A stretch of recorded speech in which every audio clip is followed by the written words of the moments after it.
Hello everyone and welcome back to the Bond Armory. I'm Ray Crumpled and today we're going to be looking at another one of James Bond's issued firearms, the Walther P99.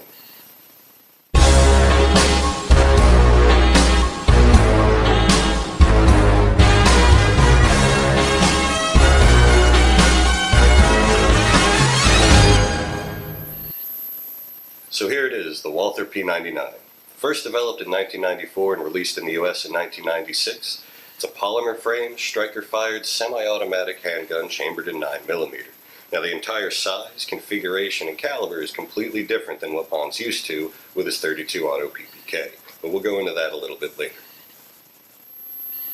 Now, through 16 films, not including Octopussy and Never Say Never Again, where the dueling Bonds both carried Walther P5s, Bond always relied on his .32 auto Walther PPK. It's not until Pierce Brosnan's second outing as Bond in Tomorrow Never Dies we get introduced to the Walther P99. Now you may remember the scene. He's in Weyland's office, he's messing with the gadgets, a henchman shows up, he finds the P99 and he says, "Ah, the new Walther, I ask you to get me one of these." From that point on, Die Another Day, The World Is Not Enough, Pierce Brosnan's Bond carried the Walther P99. Then in 2006 we're introduced to our new and current Bond, played by Daniel Craig in Casino Royale. Now, in Casino Royale, Bond is using two different Walthers. In the flashback fight in the bathroom, Bond carries the PPK.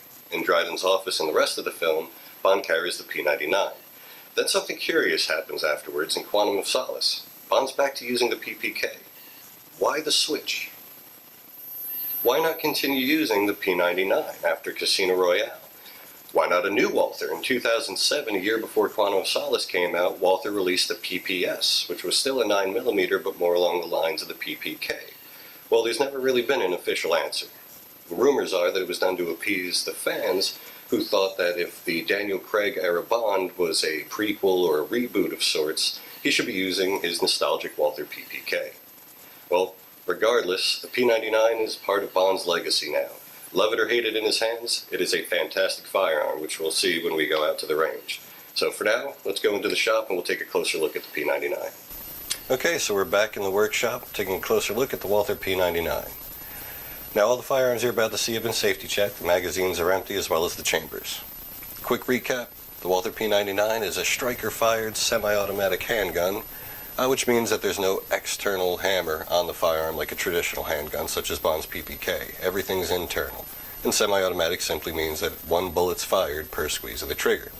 This particular model is chambered in 9x19 or 9mm, same as Bond. It's also available in .40 caliber. One very cool feature about the P99 is that it can be fired in both a single action and a double action mode, which is very unique for striker-fired handguns. Let me explain that a little better. We'll take a look at the PPK first. Now with the hammer down, you can squeeze the trigger, which tends to be heavier and harder to pull, and mechanically the hammer goes back and then drops and fires your round. That's double action. The firearm is doing two different actions when you squeeze the trigger. Now you can manually cock or pull the hammer back, which greatly reduces the pressure that needs to be applied to the trigger to cause it to fire. That's single action. The firearm's performing one action when the trigger is pulled. Also, a hammer-fired pistol can be decocked. PPK is actually equipped with a decocker from the fire position when you drop the safety down. It engages an internal safety that prevents it from firing. On some other guns, while the hammer is back, you would actually rest your thumb on it, squeeze the trigger, and ride the hammer forward, and then release. That's incredibly unsafe. Without a hammer, striker-fired handguns such as Glock generally can only be fired in double action, and most certainly don't have a way to decock the firearm. That's where the P99 stands out. Now by loading and chambering around, we're just going to simulate that. The P99 is in single action mode, resulting in a very light two-stage trigger. Now this is stage 1, stage 2. It takes about 4 pounds of pressure to fire this gun. Now on top of the P99, right in the rear, in front of the rear sight, is your decocker. You simply give that a press, the internal strikers reset without tension, and now it's back in double action mode, resulting in a heavier trigger pull. To bring the P99 back to single action mode with a round in the chamber, you simply have to pull the slide back about 1/8 of an inch and release. You can actually see Bond doing this procedure in Casino Royale when he walks out of the Hotel Splendide and finds his P99 in the Aston Martin. Now, another thing I love about this handgun is the ergonomic grip. Seriously, it's incredibly comfortable in the hand. It also comes with interchangeable back straps so you can customize it to your hand. If you're an avid shooter, things like trigger pull and trigger reset might be really important to you. I've yet to find a firearm, including custom ones, that have as short of a reset as the P99, including Sig Sauer's SRT. If you're familiar with the Sig short reset trigger, the P99 is about half of that. It's ridiculous. Fire the first round, bang, cycles in the next round. Let's see if I can get close to the camera for you. If you watch the trigger, you'll hear a click. Right there, it's ready to fire again. Bang. Next round, again. Click, bang. Incredibly short. Now, if you're thinking about getting a Walther P99, keep in mind that there's many submodels, including double action only. There's also a few generations of the P99, each of which have really small changes made to the design throughout its production, so just be mindful of that when you're choosing one. With all that being said, let me walk you through the field stripping process.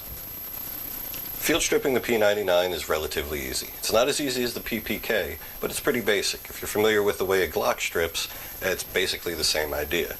So we've already done our first step, but we'll do it again on camera. We're going to safety check the firearm. We're going to remove the magazine, empty, and check our chamber. We're good to go.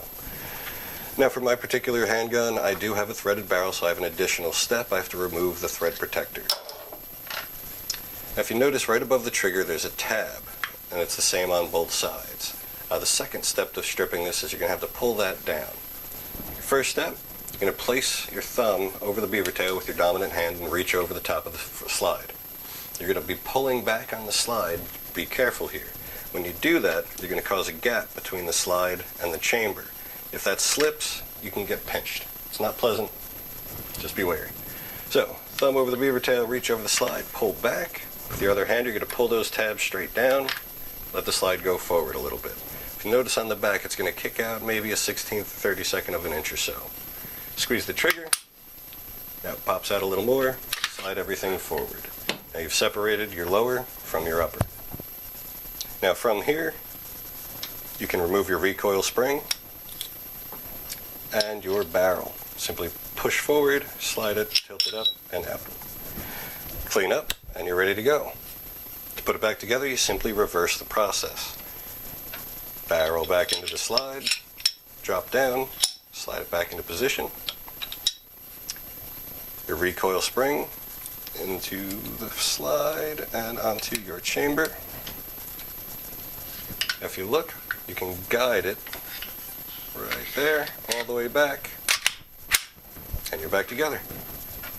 Relatively simple. Sometimes you might struggle a little bit getting those tabs. I think it's easier than a Glock, but definitely not as easy as the PPK. Still, great handgun.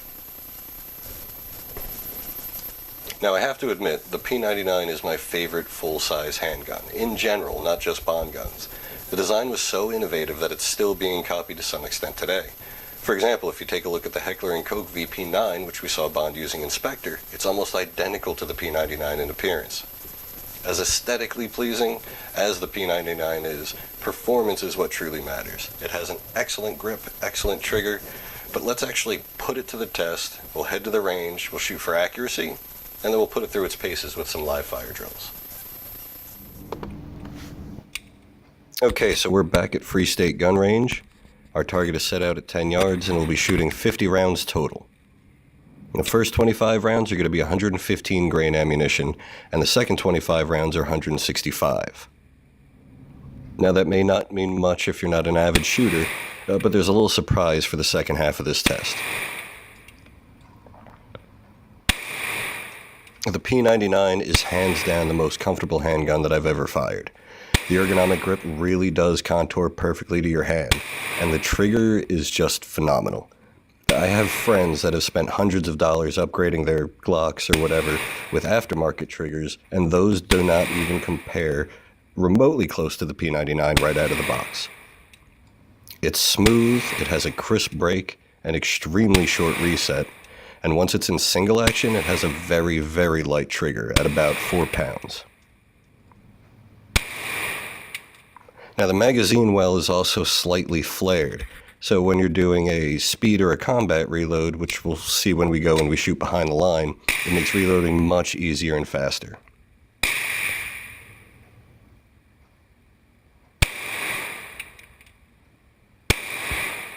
Okay, this is our last magazine before the surprise, and we switch to the 165 grain ammunition.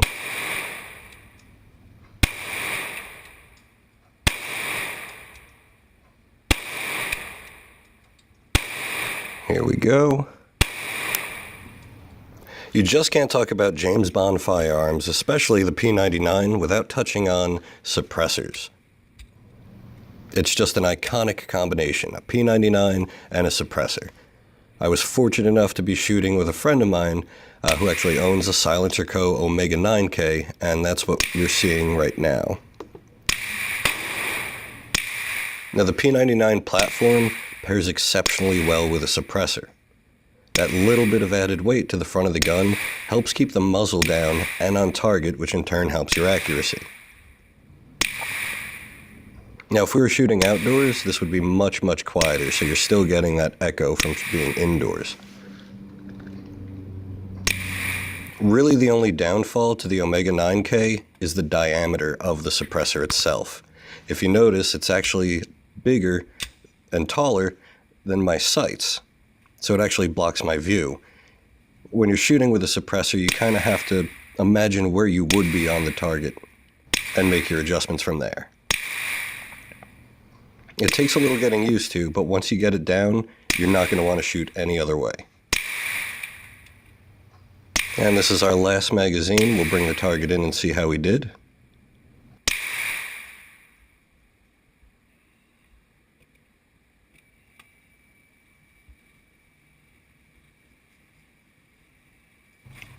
Pretty decent grouping. Looks like nothing outside the 9 ring. So now we're going to go behind the line and do some more practical shooting.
Now, as you can see, the P99 handled itself flawlessly.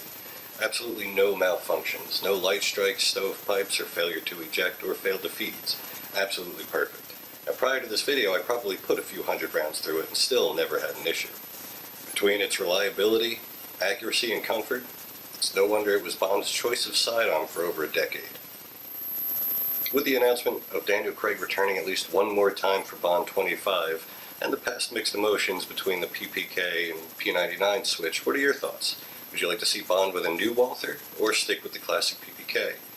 Now, the Walther Creed is the newest in the company's lineup, but given Bond's past military history, perhaps the PPQ Mod 2 Navy would be a good compromise.